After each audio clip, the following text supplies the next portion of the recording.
Hi everyone, I hope you're doing well. I wanted to talk to you today about my ctDNA test results, which is a blood test, as I've explained, that measures the cancer cells that might be circulating in my plasma, in my blood, and then they could track it. And this would be shed from the cancer tumors themselves. Well, it's great news. They cannot find any, so the number is 0, and the results are just negative. I was perplexed about it at first because, why would there not be anything circulating, and now we can't track it?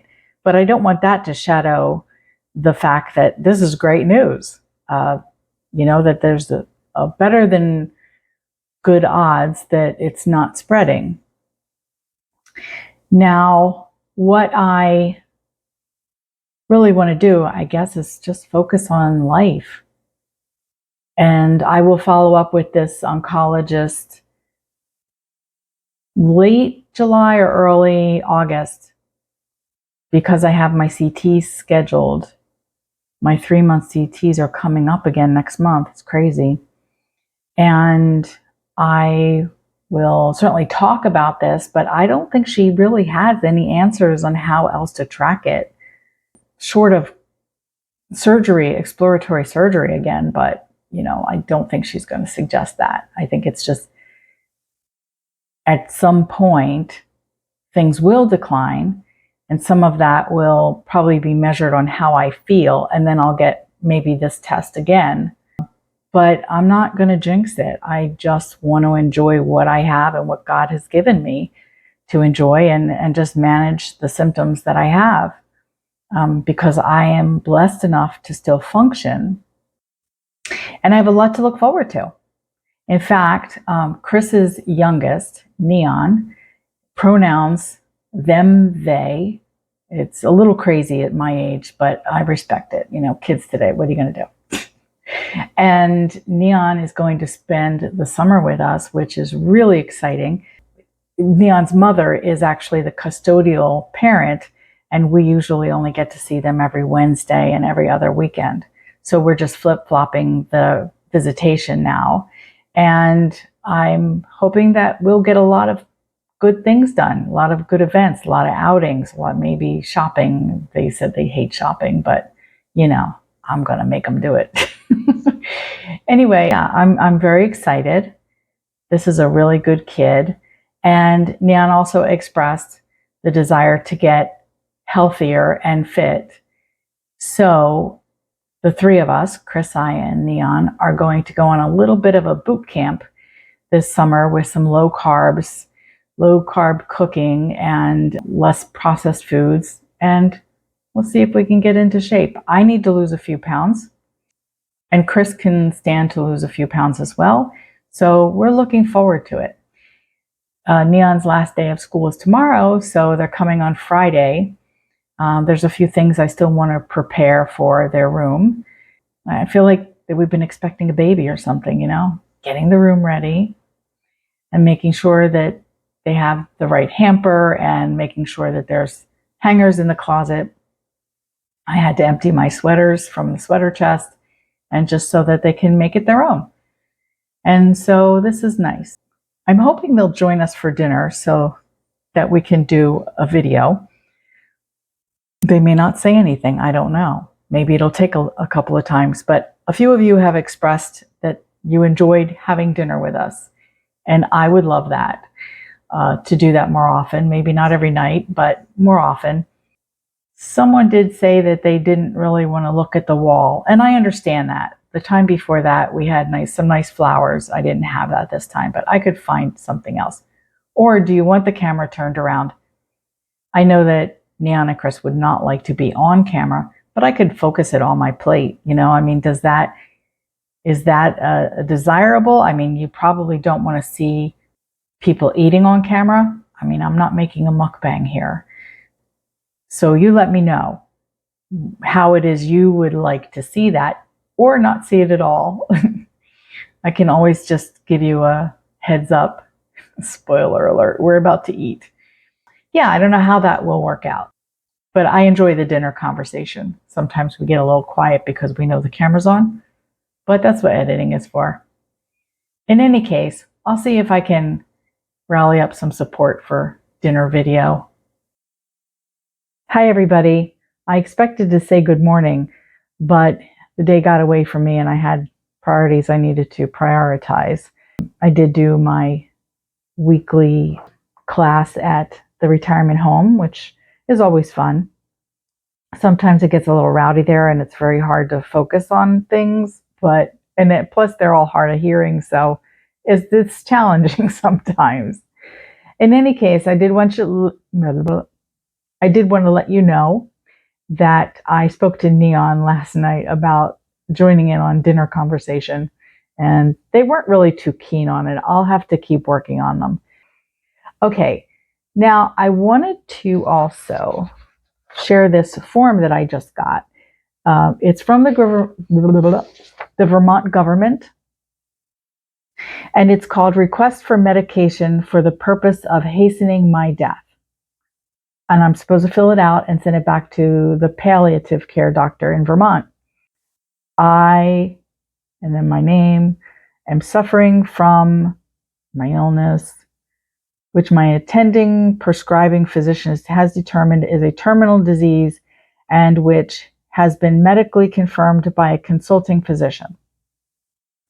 I have been fully informed of my diagnosis, prognosis, and the range of treatment options, all feasible end-of-life services, including palliative care, comfort care, hospice care, and pain control, the range of possible results, including potential risks associated with taking the medication to be subscribed, and the probable result of taking the medication to be prescribed. I request that my attending prescribing physician prescribe medication to be self-administered for the purpose of hastening my death. I understand I have the right to rescind this request at any time, and then I have to sign it, and then I have to get 2 witnesses, and they have to declare they are not an interested person. An interested person means the patient's physician, so that's out. A person who knows that he or she is a relative of the patient by blood, civil marriage, civil union, or adoption. A person who knows that he or she would be entitled upon the patient's death to any portion of the estate or assets of all patient under any will or trust by operation of law or by contract. I've got nothing, so. Or an owner, operator, or employee of a health care facility, nursing home, or residential care where the patient is receiving medical treatment or is a resident. So basically, that takes out a lot of people. And I can't do strangers. I mean, I can, but I don't know who the heck would sign this, who didn't know what was going on, obviously. So DNR, that was difficult enough. I actually had asked one of my closest friends and someone who was just an acquaintance. And yeah, I got, do I really need to do that? Like, one of them was like, I don't want to do that. But gracious enough. This one's going to be a little bit tougher. But anyway, I thought I'd share that with you because that was part of the MAID program that I wasn't aware of. But why wouldn't I be, to sign forms? I just thought it would be done right before I take that action. So I've got to get on that. It took me so long to find 2 people to sign the DNR.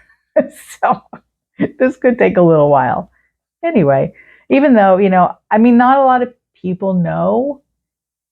Well, you guys know, and you're a lot of people, but not a lot of people in my circle. Well, at least my wider circle. Some of them don't know. And not that I'm hiding anything. It's just, I'm one of those people that some people are just on a need to know basis, or I don't think they could handle it, or, they're going to judge that option. And, a lot of people change their minds. I'm just putting myself in the best position But they do say people going in through this program, there's a high percentage of people that change their mind when it becomes more of a reality. And I have to admit, I'm kind of a wuss. There's no doubt about it. And if I need to rescind it, then that's the way it goes. But I would probably be pretty close. So I wouldn't expect I would be lingering in hospice too long anyway. But it's just not at this moment, that's not my choice. And I want to be prepared to make whatever choice I want to make. Power. There's power in knowledge. Okay, so I've got my handy dandy notes. And I'd asked you all in my last video what or who you follow on YouTube. It's just kind of interesting. Several of you follow other cancer vlogs, and some of you have cancer yourself or some terminal illness, or you're just interested in the journey for others, and you have loved ones that have been on this journey. Some of you also follow hobby videos like cooking and crafts and gardening, those kind of things. And that's a good place to follow people that have special interests. There's no doubt about it. As I said before, I did follow a lot of crafts, especially jewelry making. Wire wrapping was one of my favorites. And I did that, except my arthritis is not so great now. That was fascinating, though, to see a tutorial of, wow, I could actually do that. I've given those particular YouTube videos up because it's a little sad that I really can't do this so well anymore. I remember when my grandmother had to give up crocheting and knitting, needlework, because of her fingers. And yeah, that was really sad to watch her do that, because that was, for some people, your craft is your livelihood. You are your craft. You know, I know a lot of people out there understand what I'm talking about. Anyway, I think the number one answer kind of shocked me. Almost all of you follow true crime and you follow all kinds of police video, and I was really surprised, you people. To be honest with you, I've always been fascinated with that until probably about 3 or 4 years ago, when my empathy became a little bit more severe. I do watch the news a lot, but there were things like on Dateline that I watched that I had nightmares about. So my heart goes out to every victim out there, but it sometimes just affects me a little bit too much.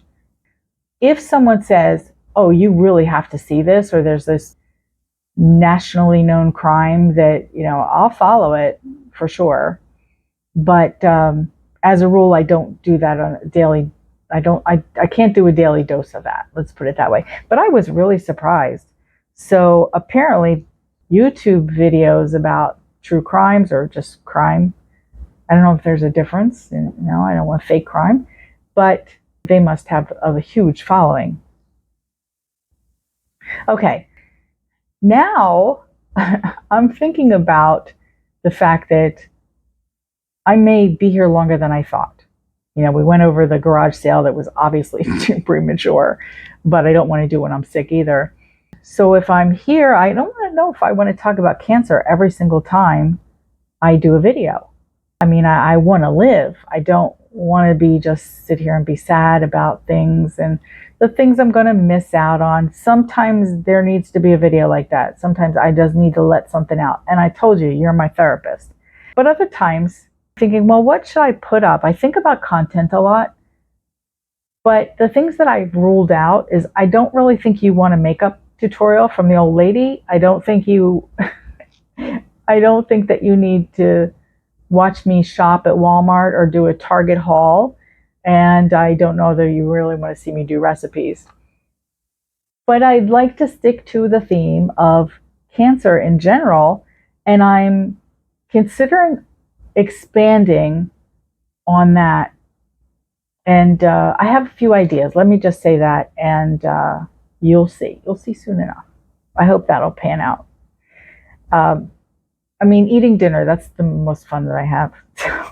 It's all about food. Okay, I'm going now to the mailbag for the very first time. the last video, I also asked you to ask me anything. And I did get a few questions, so I'm just going to pull out a couple. Pat Dewey 6345 said, have you ever wondered if being a person that absorbs other people's pain has affected your health? Oh, absolutely.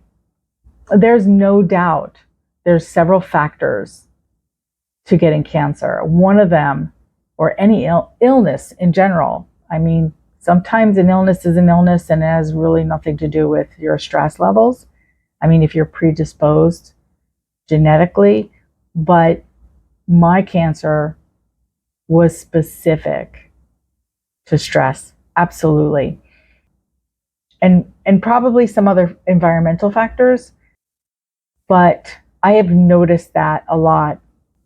There have been times in my life that I've noticed something has affected me profoundly and I don't feel good. And this is even before I had cancer. I mean, I've been an empath all my life, and it is known that empaths have to really be careful of their health. When my first diagnosis was 22 years ago, maybe now, my mother passed of cancer, breast cancer. And I had a lot of guilt attached to that. I mean, I was feeling her pain, but the guilt that I was not in Florida where she lived, and I really didn't have the funds at that time to continually go down and see her. And there was a tremendous guilt about that, not being supportive in the physical. And I almost felt like, well, maybe you deserve this. Maybe this was your way of now experiencing it, what she went through. And I know that that's maybe not true. Maybe there's some truth to it. Maybe my body wanted to punish me. I don't know. I don't dwell on that too much, but I do know stress affects me like everyone else. And I think if you have prolonged stress, you're vulnerable to illness and long-term illness. Okay, well, thank you for that question. Emma Bakes Cakes. She's from the UK. She says, may I ask, do you see apparitions, or maybe you hear them, or both? That's a good question. And I have seen apparitions, but they're more like on the paranormal level, like ghosts, not really coming through and in readings, for instance. I'll give you an example of what I do see, though, on a regular basis. If you were to shut your eyes right now and you imagine your bathroom, just pick one of your bathrooms, and you know where the towels are, you kind of look around in your mind's eye with your lids shut, and you know where everything is, you know the color of everything. So like almost as if you want to feel your bath towel, you want to see where the soap is. Pick up every detail and now open your eyes. That's kind of what I see with spirit, with people, with places. I mean, I don't just see people. I can pick up locations and circumstances. I mean, no, that sounds kind of like you can, it kind of sounds like a song that tastes like lemon. You know, it just, the senses kind of cross over. But it is kind of like that. So there's an imagination to it. It's very close to being imaginative, except that that imagination is real. Thanks for the question. That was awesome. So I think what we'll do is we'll get ready for dinner. Then maybe we'll have a conversation. We'll see if Chris is interested. I know, but I got to push them, right? Otherwise, I'm going to be doing Walmart hauls for you. And you just don't want to know what I buy at Walmart. I'm the most boring shopper. Okay, I'll see you in a little bit. Good morning, everyone. I meant to finish out this particular video last night, but I was pooped. So I hope you understand. If I wouldn't, you understand. That's just silly. It's the same amount of time. Okay, so I just wanted to thank you again for the mailbag. Keep the questions coming. I enjoy that. I really do. It doesn't matter what the topic is. And if you're still with me at this point, would you please like and subscribe? I would really appreciate that. And I am heading to the car dealership to have my car maintenance and inspected. And then I'm going to the office to see a couple of clients. So I'm feeling really good, thank goodness. And I will probably just take a very long nap later, because it's a lot for me anyway to see 2 clients and do something like that. So I try to space things out a little bit. So yeah, I'll be tired. And Neon's coming officially for the summer later this afternoon. And I'm excited about that. So I might be able to get through without a nap. I don't know. We'll see. Every day is a challenge in one way or another. But, some days I don't have to take a nap. And that's awesome. So I will talk to you in a couple of days. And until then, I want you to feel blessed, be blessed, because you are. And I love you all. Bye.